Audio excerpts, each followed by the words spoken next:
Alors, bonjour tout le monde. Aujourd'hui, on termine notre série sur les finances. Et on a vu il y a 2 semaines comment on réfléchit à l'argent. La semaine passée, comment on fait notre argent. Et aujourd'hui, comment on utilise notre argent. Je pense à 2 hommes que j'ai connus dans ma vie, pas nécessairement personnellement, mais un d'entre eux qui me partageait, bon, il était à la retraite et il disait, j'ai l'intention d'utiliser mon argent et d'utiliser tout l'argent que j'ai fait dans ma retraite. Mes enfants, ils n'en ont pas besoin, fait que je vais en profiter.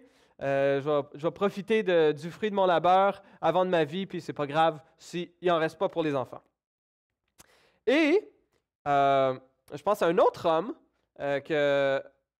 qui lui disait, et c'est un homme d'affaires qui faisait beaucoup d'argent, mais il était très économe et cherchait à donner le maximum de son argent pour l'œuvre du Seigneur.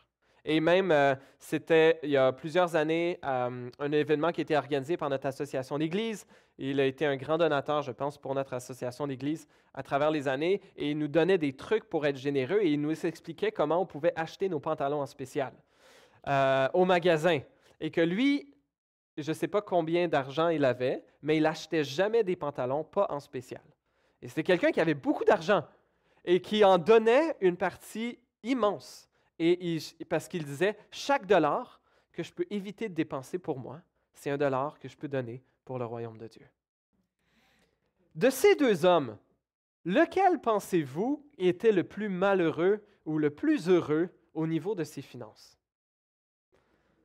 Je pense que le deuxième, même s'il cherchait à dépenser le moins possible pour lui-même, m'avait l'air d'un homme beaucoup plus heureux. Et il prenait plaisir à être généreux. On a intitulé cette série sur les finances « Gestionnaire des biens du roi ». La Bible nous apprend que tout ce que nous avons, particulièrement comme chrétiens, si nous sommes chrétiens, c'est que nous avons donné notre vie à Dieu. C'est que nous avons reconnu que nous n'étions pas capables de plaire à Dieu par nous-mêmes, que nous étions sans espoir pour cette vie et la vie éternelle sans Jésus. Nous avons reconnu en Jésus le seul espoir, le seul véritable espoir. Et lui avons prêté allégeance, courbé le genou et dire « Jésus, sois mon roi, sois mon maître, sois mon Seigneur ». Et alors, dans cet acte de foi, cet acte de soumission, comme chrétiens, tout ce que nous avons, en fait, appartient à Dieu. Il est question de notre temps. Tout mon temps appartient au Seigneur. Toutes mes énergies, mes capacités, tous mes dons appartiennent au Seigneur. Et également, toutes mes possessions, tout mon argent appartient au Seigneur. Comment donc faire pour être des bons gestionnaires des biens du roi? Devrait marcher. J'aimerais commencer avec 2 principes de gestion. Et le premier, c'est celui-ci, c'est que chaque décision financière est une décision spirituelle. Et justement, c'est une citation du pasteur et auteur américain John Hagee qui disait ceci, « Puisque mon argent est l'argent de Dieu, chaque décision financière est une décision spirituelle. » Lorsque Dieu a fait sortir le peuple d'Israël de son esclavage en Égypte, un texte que je vous ai lu, je ne sais pas si c'est la semaine passée ou il y a 2 semaines, dans Deutéronome chapitre 8, au verset 14, Dieu dit ceci au peuple d'Israël, il dit « Attention, ne laisse pas ton cœur s'enorgueillir et n'oublie pas l'Éternel ton Dieu. » Verset 17, « Fais bien attention à ne pas dire dans ton cœur, c'est ma force et ma puissance et la puissance de ma main qui m'ont permis d'acquérir ces richesses. Souviens-toi de l'Éternel ton Dieu, car c'est lui qui te donnera de la force pour les acquérir, ces richesses, afin de confirmer, comme il le fait aujourd'hui, son alliance qu'il a conclue avec tes ancêtres. En fait, l'argent est un jauge pour évaluer la santé spirituelle de mon cœur. L'auteur Jamie Munson, dont je vous partageais le livre il y a 2 semaines, un petit livre de 125 pages qui a été traduit en français qui s'appelle « L'argent, Dieu ou don de Dieu », mentionnait ceci. Au début de son livre, il dit « Toute transaction financière révèle notre cœur en nous donnant l'occasion d'adorer Jésus, en nous mettant au service de son royaume ou de nous adorer nous-mêmes, en nous mettant au service de notre petit royaume personnel.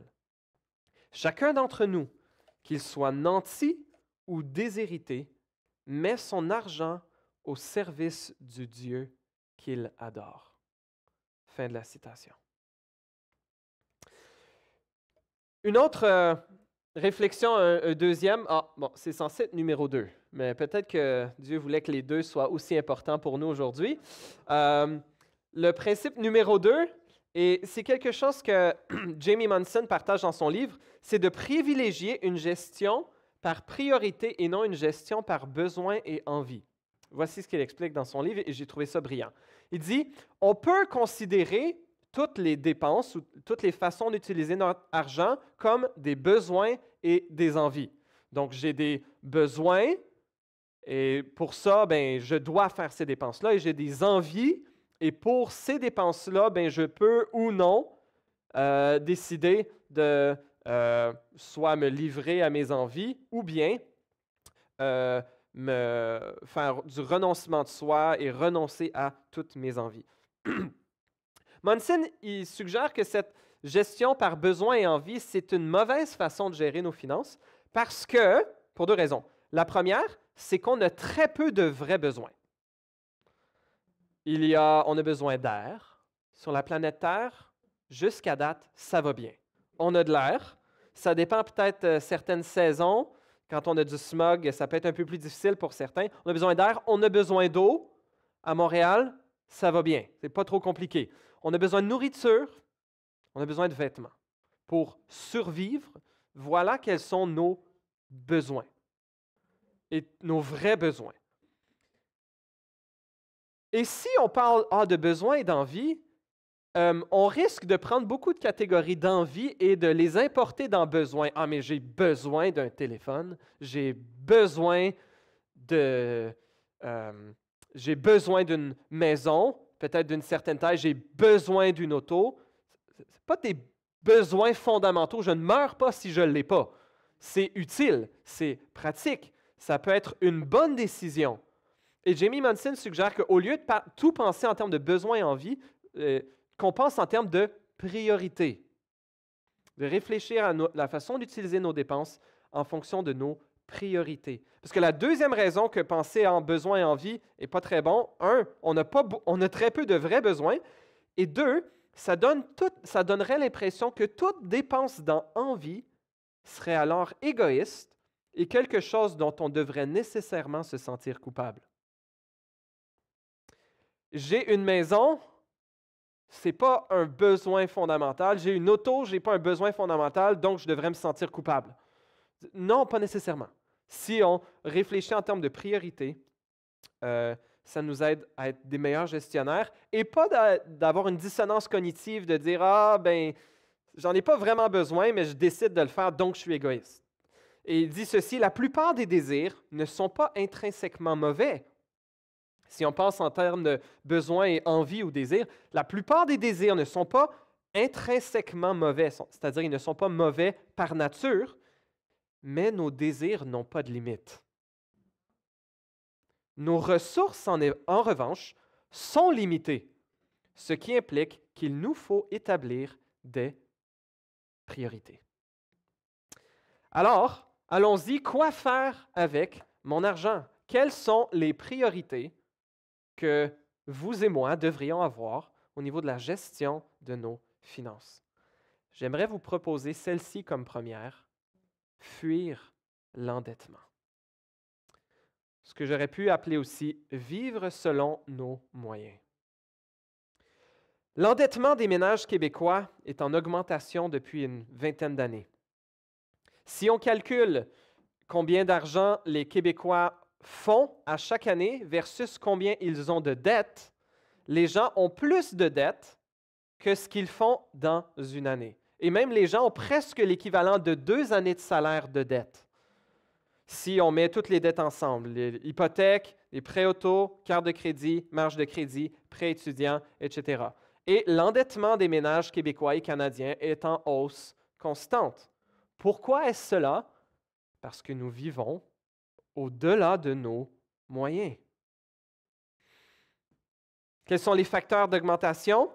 Bien, premièrement, l'achat d'une première propriété est très coûteux. Il peut y avoir le poids des prêts étudiants et le recours au crédit pour les dépenses courantes qui expliquent cette tendance. Quand on vit au-dessus de nos moyens, il y a 3 problèmes. Le premier, c'est que ce n'est pas durable. On ne peut pas continuer, comme nos gouvernements, à s'endetter de plus en plus à chaque année. Ce n'est pas durable. Deuxièmement, on le vit lorsqu'on a des dettes, ça augmente l'inquiétude. On n'est pas dans la joie de s'endetter. Ça peut être pénible de dormir la nuit lorsqu'on s'inquiète comment est-ce qu'on va payer notre hypothèque ou comment je vais payer mes dettes. Et troisièmement, le troisième problème avec le fait de vivre dans l'endettement, c'est que ça nous rend incapables d'être généreux avec ce que nous avons. Pourquoi est-ce qu'on a tendance à s'endetter? Il peut y avoir des situations de vie difficiles, mais souvent, on n'a pas bien priorisé. Et on a tendance à dépenser pour le plaisir, comme on le voyait dans les dernières semaines, selon nos cœurs, selon nos envies, selon nos envies qui n'ont pas de limite, et à dépenser pour y trouver une certaine identité dans notre milieu de vie. Je sais qu'il y a des gens qui vivent qui ont des carrières où il y a un salaire beaucoup plus élevé que la moyenne et que c'est toute une lutte de ne pas acheter une voiture de luxe. J'ai des gens dans ma famille qui vivent cela et que c'est un renoncement volontaire de dire non, je n'ai pas de BMW ou de Mercedes, je continue à conduire ma Honda. Et c'est correct. Et de voir les autres personnes. Et l'endettement, ce n'est pas limité aux gens qui ont des salaires moyens. En fait, quand on est plus riche, quand on a plus de revenus, ça nous rend capable de nous endetter plus. C'est très pratique. Proverbe 22:7 nous dit ceci: « Le riche domine sur les pauvres, et celui qui emprunte est l'esclave de celui qui prête. » Lorsqu'on vit au-dessus de nos moyens et qu'on s'endette, on devient esclave de nos créanciers. Ça nous mène à un esclavage financier, ça vole notre joie, c'est pas durable, puis ça nous rend incapables d'être généreux. Romains 13:8 dit ceci: « Ne devez rien à personne, si ce n'est de vous aimer les uns les autres, car celui qui aime les autres a accompli la loi. » Psaume 37:21 dit ceci: « Le méchant emprunte et ne rend pas, mais le juste a pitié et donne. » Et la dette devient péché lorsqu'on refuse de l'en rembourser. Et dans ce texte, on voit que le contraire d'emprunter, c'est de donner à ceux qui sont dans le besoin. Ne pas rembourser nos dettes, c'est de manquer à notre intégrité et c'est d'être catégorisé, selon le psaume 37, dans la catégorie des méchants. Donc, la première, souvent, une des premières priorités qui est donnée au niveau de la gestion des finances, c'est débarrassez-vous de vos dettes. Faites tout en votre pouvoir pour vous libérer le plus rapidement possible de vos dettes. Faisons très attention à ne pas contracter de dettes. Et ceux qui sont des conseillers financiers, en général, ils vont penser à dette étudiante, rembourser le plus rapidement possible, dette auto, essayez de l'éviter, point. Essayez de ne pas contracter de dette pour auto. Achetez une auto usagée. Achetez quelque chose qui coûte moins cher. Attendez. Prenez l'autobus pendant une année ou 2 ou 3 de plus avant d'être capable d'acheter une auto. Et au niveau de l'hypothèque, ça se défend mieux parce que de toute façon, il faut payer pour se loger. Il faut payer qu'on habite en appartement ou qu'on soit propriétaire d'un condo, un semi-détaché, une maison, etc. Il faut payer pour se loger de toute façon. Mais là, c'est la question de s'assurer de ne pas vivre au-dessus de nos moyens et de fuir l'endettement autant que possible. Deuxième priorité financière, économiser. Économiser. Proverbe 6, versets 6 à 11, dit ceci. Peut-être que vous connaissez cette exhortation. L'auteur, probablement Salomon, nous dit ceci: « Va vers la fourmi paresseux, observe son comportement et deviens sage. Elle n'a ni chef, ni inspecteur, ni supérieur. En été, elle prépare sa nourriture. Pendant la moisson, elle récolte de quoi manger. Paresseux, jusqu'à quand resteras-tu couché? Quand te lèveras-tu de ton sommeil? Tu veux somnoler un peu, te reposer encore, juste croiser les mains pour dormir? Voilà que la pauvreté te surprend comme un rôdeur et la misère comme un homme armé. » Salomon nous encourage à ne pas être paresseux, à être travaillant, mais aussi à observer la fourmi, voir comment elle économise. Elle met de côté dans une période d'abondance en préparation pour les mois où il y en aura moins. Proverbe 21, 20 dit ceci: « De précieux trésors et de l'huile sont dans la demeure du sage, mais l'homme insensé les engloutit. » Celui qui dépense tout ou mange tout ce qu'il a au début est catégorisé comme insensé, tandis que le sage, dans sa demeure, il y a de précieux trésors et de l'huile qui ne sont pas tout de suite engloutis. Les Proverbes 21, 5, « Les projets de l'homme appliqué ne mènent qu'à l'abondance, mais toute personne pressée n'arrive qu'à la disette. » On voit que la discipline et la planification financière mènent à la sécurité. Jésus, dans Luc 14, 28, parlait de la construction d'une tour.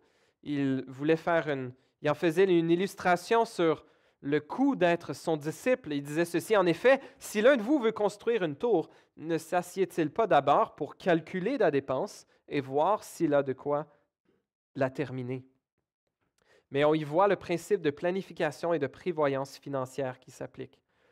On se souvient aussi de l'histoire de Joseph, un des fils de Jacob, qui a été vendu par ses frères à la fin du livre de la Genèse et dans l'esclavage, finalement, il se retrouve devant le Pharaon, il apprend, comme Dieu a révélé au Pharaon dans un rêve, et l'explication en est donnée à Joseph, qu'il va y avoir 7 années d'abondance pour l'Égypte, suivies de 7 années de famine.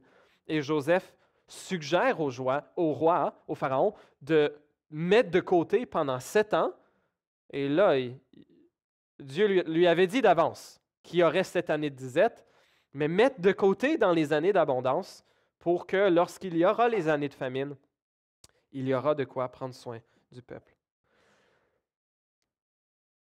Au niveau appliqué, à quoi ça ressemble économiser? Bien, quelques idées. Si vous avez une dépense importante qui s'en vient, par exemple un voyage sur un autre continent pour visiter la famille, bien, je vous encourage à ne pas le mettre sur votre carte de crédit, puis à devoir le repayer pendant des mois ou des années, et en repayer le double et le triple en frais d'intérêt. Je vous encourage à attendre d'avoir l'argent pour le faire, quitte à repousser le voyage d'1 an, de 2 ans, de 3 ans. Je comprends qu'il peut y avoir des imprévus, il peut y avoir un parent qui tombe gravement malade, qui décède, et pour cette raison, une autre raison d'économiser, c'est d'avoir un fonds d'urgence, un fonds pour les imprévus. On peut avoir un fonds pour des projets particuliers, comme un voyage, un fonds d'urgence.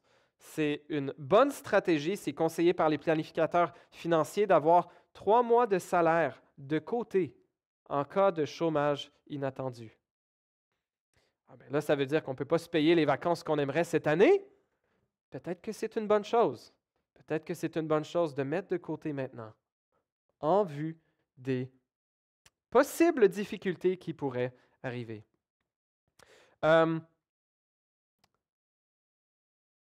Il peut y avoir des réparations d'automobiles inattendues. Ceux qui sont propriétaires de voitures, une voiture, ce n'est jamais un investissement, c'est toujours une dépense.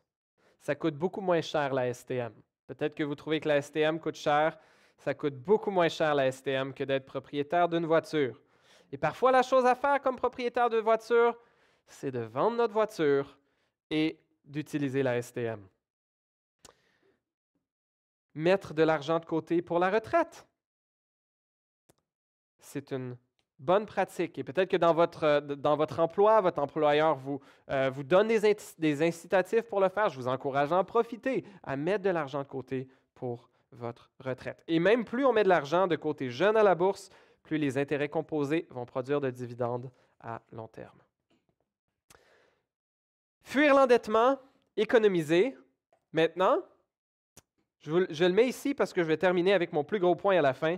Donc, troisièmement, dépenser avec contentement et reconnaissance.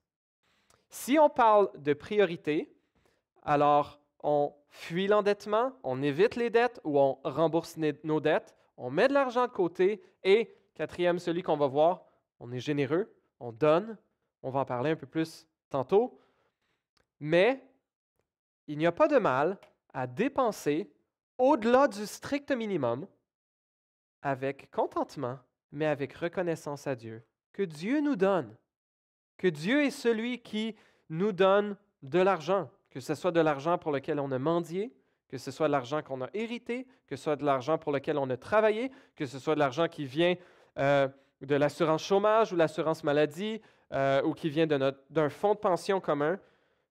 On peut être reconnaissant et dépenser avec sagesse, avec contentement, avec reconnaissance et, lorsque nous faisons des dépenses, pouvoir louer le Seigneur pour ce qu'il nous donne. Jamie Munson encore dit ceci, « Si vous êtes sur le point de faire des dépenses, souvenez-vous de ces principes. Contentement, modération, générosité et ressaisissez-vous.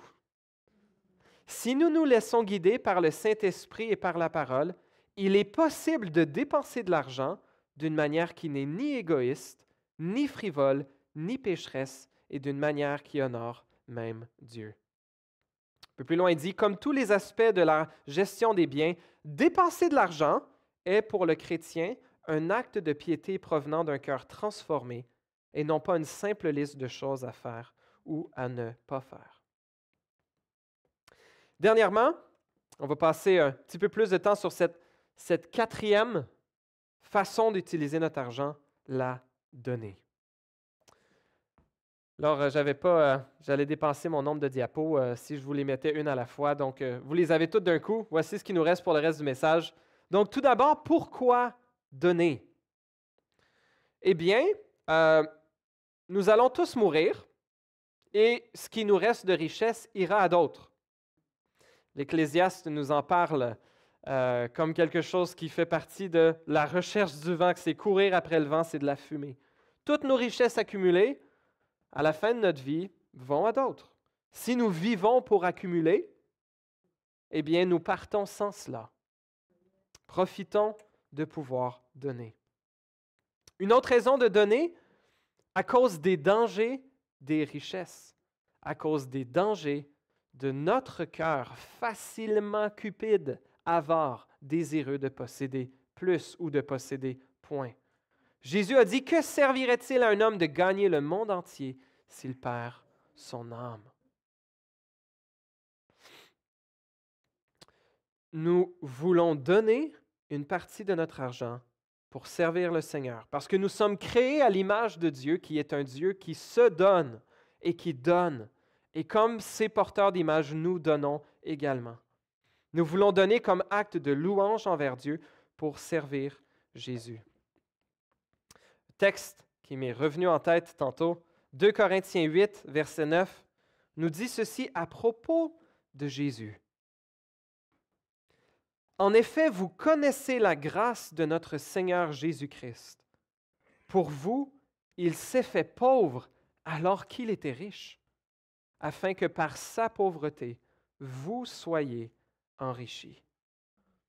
Le Seigneur Jésus a quitté son trône de gloire et est venu dans ce monde brisé, est venu connaître la souffrance, la maladie, la faiblesse, la faim, la soif, la persécution, les tentations, et Jésus est mort, faussement accusé, en tant qu'innocent, pour racheter tous ceux et celles qui se reconnaissent comme spirituellement pauvres et en besoin d'un sauveur. Jésus s'est fait pauvre, de riche qu'il était, afin que nous soyons enrichis. Et ce dont il est question ici, ce n'est pas d'avoir plus d'argent, mais c'est cette richesse spirituelle que nous devenions héritiers du Dieu créateur. Alors que Jésus lui-même s'est fait pauvre pour notre salut, nous en retour sommes appelés, peut-être pas à nous faire pauvres, mais nous aussi à nous dépouiller d'une partie de ce que nous avons pour le redonner à Dieu et le mettre à son service, pour que le nom de Jésus soit connu. Si vous souffrez de cupidité et d'avarice, des vieux termes de français, ou si vous êtes attaché à votre argent, le meilleur remède, c'est de le donner. C'est la générosité. Jésus nous dit dans Luc 12, 15, « Gardez-vous avec soin de toute soif de posséder, car la vie d'un homme ne dépend pas de ses biens, même s'il est dans l'abondance. »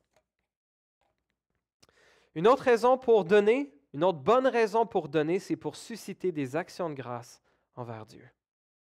En 2 Corinthiens 9, versets 11 à 12, Paul exhorte les Corinthiens à donner pour une collecte pour leurs frères et sœurs pauvres de Jérusalem. Il dit, en effet, cette collecte ne pourvoit pas seulement aux besoins des saints, il fait aussi abonder des prières de reconnaissance envers Dieu. Nous avons des bonnes raisons d'être généreux, nous avons des bonnes raisons de donner. C'est aussi possible d'avoir des mauvaises raisons de donner. Je vous partageais la semaine passée un homme qui était prêt à donner 17 millions de dollars à l'Église afin d'acheter la faveur de Dieu, afin de racheter ses fautes et ses péchés. Et ce n'est pas possible. La faveur de Dieu ne s'achète pas. Elle se donne. En retour de la grâce de Dieu, nous sommes appelés à être généreux. Mais nous ne pouvons pas acheter la faveur de Dieu. C'est une mauvaise raison pour donner. Une autre mauvaise raison pour en tirer gloire. Pour en tirer gloire auprès des autres ou pour en tirer gloire dans notre propre homme intérieur ou femme intérieure. Wow! Que je suis une bonne personne. Pas que vous ne devriez pas donner, mais pas pour ça. Une troisième mauvaise raison de donner, c'est par culpabilité. De donner parce que je me sens coupable ou parce que je suis coupable. On va voir que Dieu nous appelle à donner, oui, avec sacrifice, mais avec joie. Qui devrait donner? Point B ici. Est-ce que ça prend un certain niveau de vie minimal, un certain revenu minimal pour redonner une partie de ce que nous avons comme bien, comme possession à Dieu? On va voir donner à qui, à quoi après. Mais d'abord, qui est appelé à donner? Qui est appelé à être généreux avec ce qu'il possède? J'aimerais suggérer que c'est une obligation qui est pour tous les chrétiens. Dans Deutéronome 16, versets 16-17, Dieu parle au peuple d'Israël. On est dans l'Ancienne Alliance ici, avec les sacrifices et tout ça. Et il dit ceci, « 3 fois par an, tous les hommes parmi vous se présenteront devant l'Éternel, ton Dieu, à l'endroit qu'il choisira, à la fête des pains sans levain, à la fête des semaines et à la fête des tentes. » Il y a ça ici, c'est la phrase que je voulais vous souligner, où il est dit, « On ne paraîtra pas devant l'Éternel les mains vides. Chacun donnera ce qu'il pourra en fonction des bénédictions que l'Éternel, ton Dieu, t'aura accordées. » J'aimerais suggérer, chers amis, que chacun d'entre vous, que vous ayez zéro revenu, mais si vous avez zéro revenu, peut-être que vous mendiez, ou peut-être que vous recevez de l'aide sociale, ou vous recevez une assistance gouvernementale. J'aimerais vous suggérer qu'il y a une partie de ça, et je suis loin de parler d'un 10%, quelque chose que vous devriez redonner comme un acte d'adoration, comme un acte de confiance en Dieu. Lorsque j'étais étudiant et qu'il y avait des dizaines de milliers de dollars de dépenses qui s'en venaient pour moi à l'école, certaines personnes en qui j'ai confiance m'ont conseillé durant mes études de ne pas donner la dîme de mes revenus parce que je n'aurais pas assez pour vivre de toute façon, que j'allais devoir dépendre peut-être des prêts et bourses ou de la provision de mes parents, ou etc. Et j'espère que ce n'est pas moi ça. J'ai suivi ce que je considère avoir été un mauvais conseil. J'ai pas donné une dîme ou un montant quelconque de mes emplois d'été. Je ne travaillais pas pendant l'année scolaire, mais je travaillais pendant l'été. Je recevais l'argent, je le mettais de côté pour mes études. Et je trouve que je me suis privé d'une joie. Je trouve que je me suis privé d'une joie, d'une occasion d'adorer Dieu. En donnant à Dieu, en donnant à mon Église, à une partie de ce que le Seigneur m'avait donné. Je sens que j'ai raté une occasion de mettre en pratique ma foi, d'apprendre à faire confiance à Dieu. Et je le regrette. Et j'ai dû demander pardon au Seigneur. Je sens que j'ai été mal conseillé, mais je sens que j'ai aussi été personnellement désobéissant. Je pense que peu importe combien on reçoit, il est bon pour nous d'en redonner une partie au Seigneur. Donner à qui? Donner à quoi? À travers la Bible, dans l'Ancien Testament, les Israélites devaient de temps en temps organiser un repas et en offrir aux Lévites, à l'étranger, l'orphelin et la veuve, les gens les plus vulnérables de la société. Dans le Nouveau Testament, à plusieurs reprises, ça revient l'importance de prendre soin des pauvres, de soutenir les faibles. Je vous saute les passages. Actes 20, 35, Romains 12, 13, Galates 2, 9 et 10, Éphésiens 4, 28, 1 Timothée 6, 17, 18. Je vous lis juste Éphésiens 4, 28, que je pense, j'ai lu les 2 dernières semaines, que celui qui volait cesse de voler, qu'il se donne plutôt la peine de travailler honnêtement de ses propres mains pour avoir de quoi donner à celui qui est dans le besoin. Une partie de notre revenu, je pense, selon la Bible, devrait être pour ceux qui sont plus dans le besoin que moi. Ça peut être au sein de votre propre famille, au sein de la famille spirituelle, au sein de l'Église, un voisin sur votre rue, votre quartier, donner à ma ville et donner jusqu'à l'étranger. À voir ce que Dieu vous met à cœur avec sagesse. Un deuxième endroit où donner, c'est donner pour l'œuvre de l'Évangile, que ce soit de l'Église locale ou à la mission internationale. Je suis vraiment dans un conflit d'intérêts ici, en tant que pasteur rémunéré par l'Église. Mais je vais vous lire des passages de la Bible qui s'adressent à nous tous, où le Nouveau Testament particulièrement nous enseigne de supporter ceux qui nous enseignent la parole de Dieu. 1 Corinthiens 9, 1 Corinthiens 9, Paul en parle. Je vais aller à d'autres versets plus courts. Galates 6, 6, Paul dit ceci, que celui à qui l'on enseigne la parole donne une part de tous ses biens à celui qui l'enseigne. Dans 1 Timothée 5, 17 et 18, il est dit ceci, que les anciens qui dirigent bien soient jugés dignes d'une double marque d'honneur, surtout ceux qui travaillent à la prédication et à l'enseignement. En effet, l'Écriture dit, tu ne mettras pas de muselière au bœuf quand il foule le grain, et l'ouvrier mérite son salaire.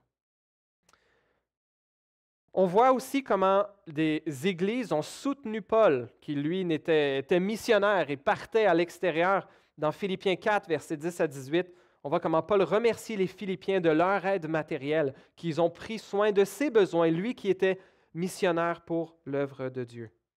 Nous ne pouvons pas tous aller jusqu'aux extrémités de la terre, mais nous pouvons tous donner pour soutenir ceux qui y vont.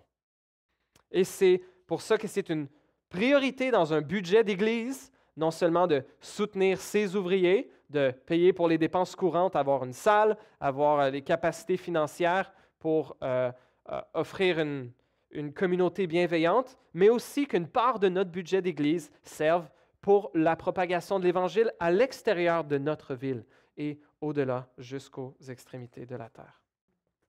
Comment donner?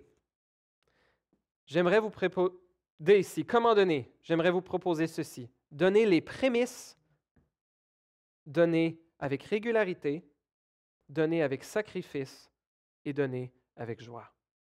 Tout d'abord, les prémices.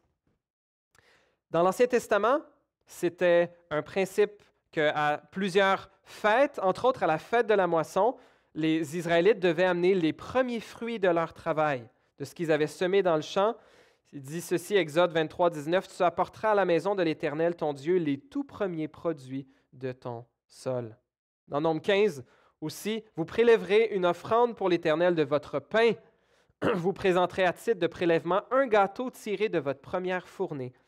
Vous le présenterez comme l'offrande qu'on prélève de l'aire de battage. » Proverbe 3, 9 dit ceci, « Honore l'Éternel avec tes biens et avec les premiers de tous tes produits. » Beaucoup trop de chrétiens ont tendance à donner le restant ou le surplus, mais j'aimerais proposer que c'est une meilleure pratique spirituelle et je crois plus fidèle aux Écritures que donner une part, une première part de ce que nous avons comme revenu.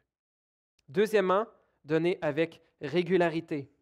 Il y a toutes sortes de factures qu'on paye tous les mois, des dépenses qu'on fait toutes les semaines, toutes les 2 semaines. De même, donnons avec régularité, de peur de n'avoir que des restants à donner au Seigneur. Troisièmement, donnons avec sacrifice. Vous connaissez sans doute cette histoire dans Marc 12, versets 41 à 44, j'aimerais vous la lire. Jésus était assis vis-à-vis du tronc dans le temple et regardait comment la foule y mettait de l'argent. De nombreux riches mettaient beaucoup. Une pauvre veuve vint aussi, elle y mit 2 petites pièces, une toute petite somme, nous dit Marc.